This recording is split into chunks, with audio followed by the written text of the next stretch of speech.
To understand how the Amish purify their drinking water without modern filters, you first need to understand how they think about water itself.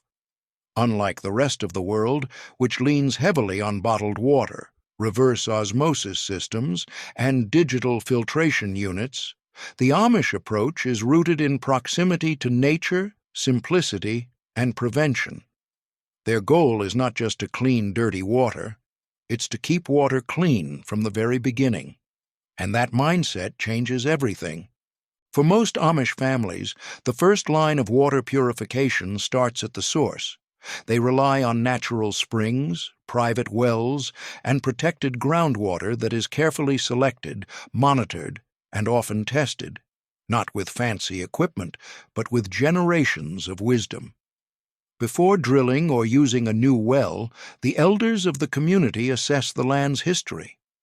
Has it ever been near a chemical site? Are there septic tanks uphill?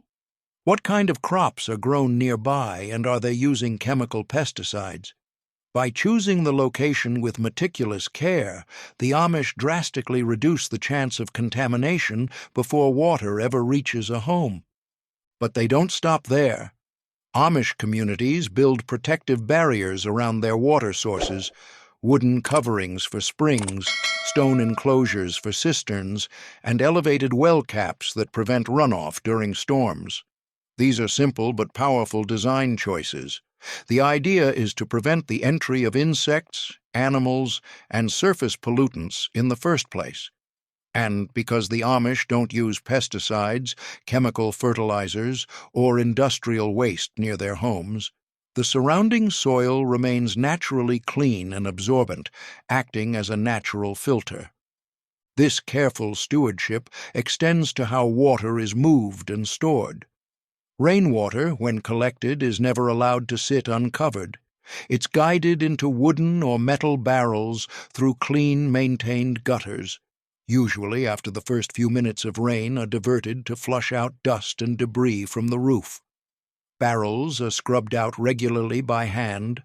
Water from wells is hand-pumped into ceramic or stainless steel containers, which are far less prone to harboring bacteria than plastic.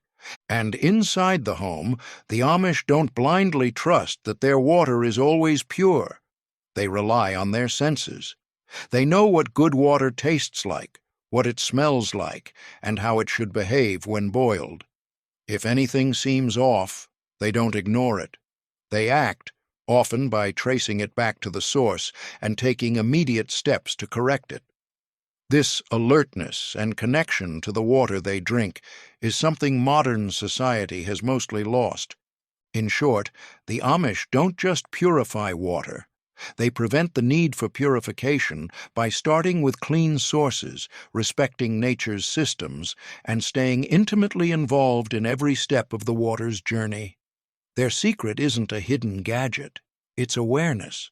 And in a world that's growing more disconnected from where its water comes from, that awareness may be the most powerful purifier of all. Boiling, settling, and sun, the Amish use of natural purification.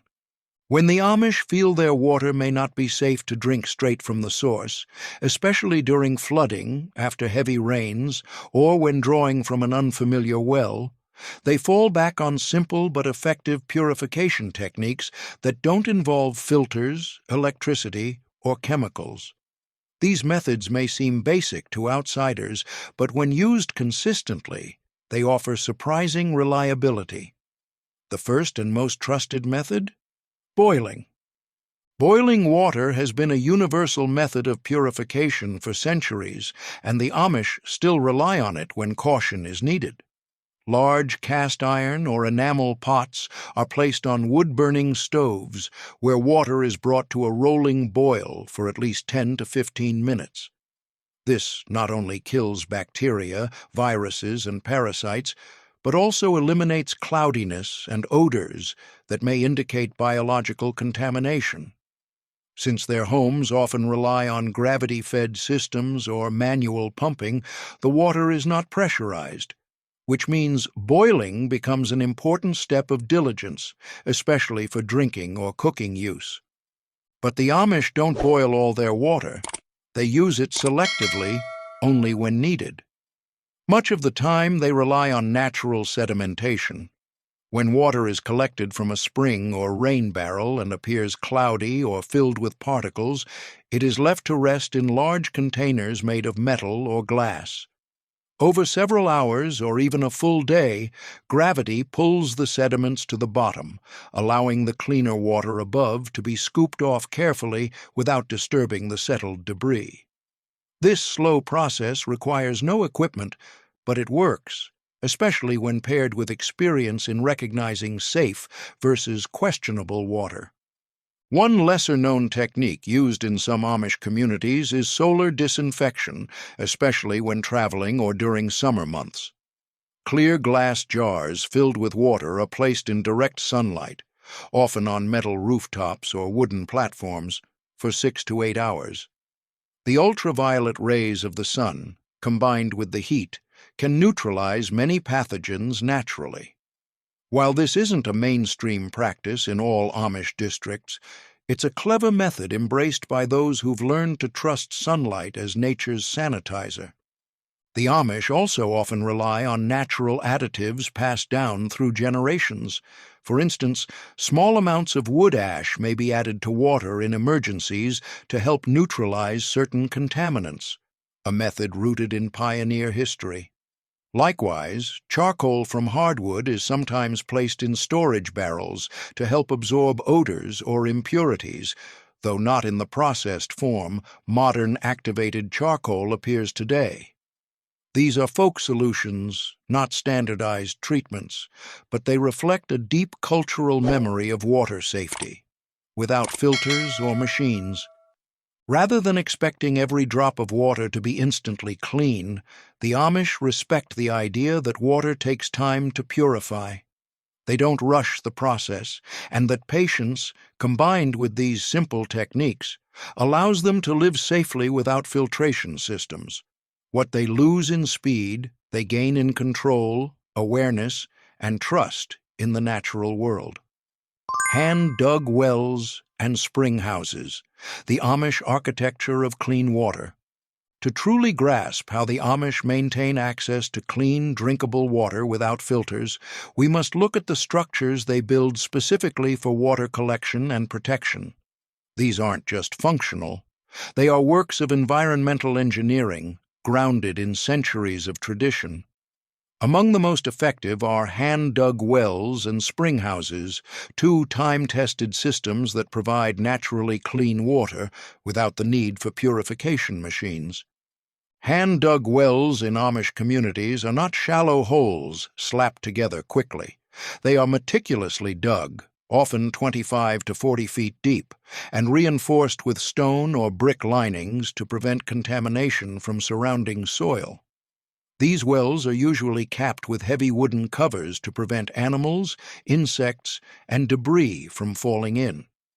Often, a small pitched roof structure is built over the well to shield it from rainfall runoff and surface contaminants.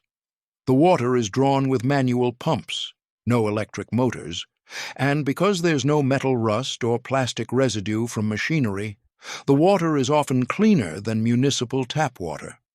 Where natural springs are present, Amish families may construct spring houses, small stone or wooden buildings built directly over the spring source.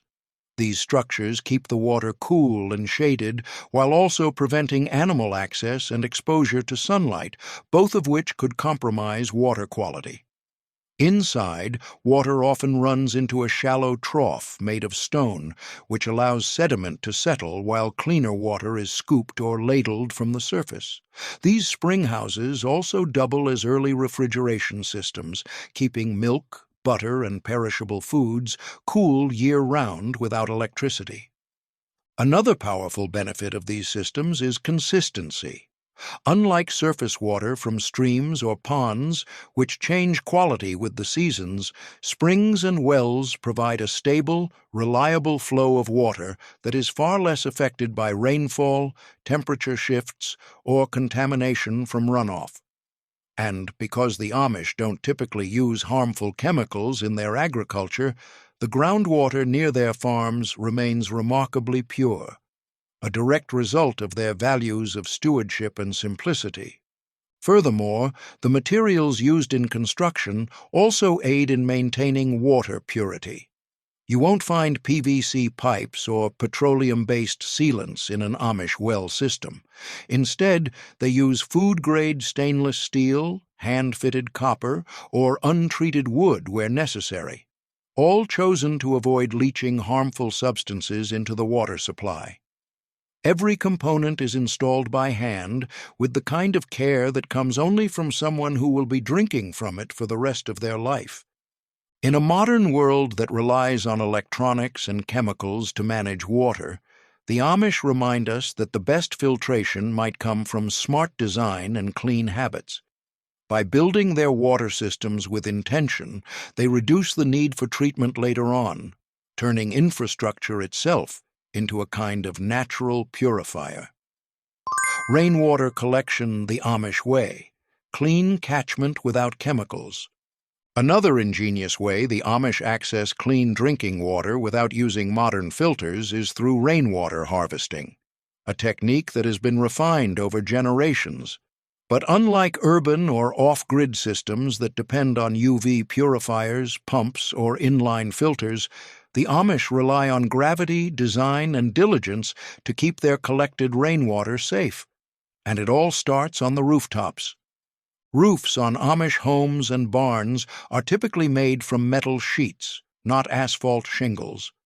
This matters a lot because metal provides a smooth, clean surface that sheds contaminants easily and doesn't leach chemicals into the water. When the rain begins to fall, the Amish follow a practice known as the first flush system. They intentionally allow the first few gallons of rain to wash away dust, bird droppings, and pollen before diverting the clean flow into covered barrels or underground cisterns. This practice alone eliminates a major portion of pollutants. The storage containers used for rainwater are just as carefully considered. Most families use either galvanized steel tanks, food-grade barrels, or large ceramic crocks, all of which are less likely to harbor bacteria than modern plastic.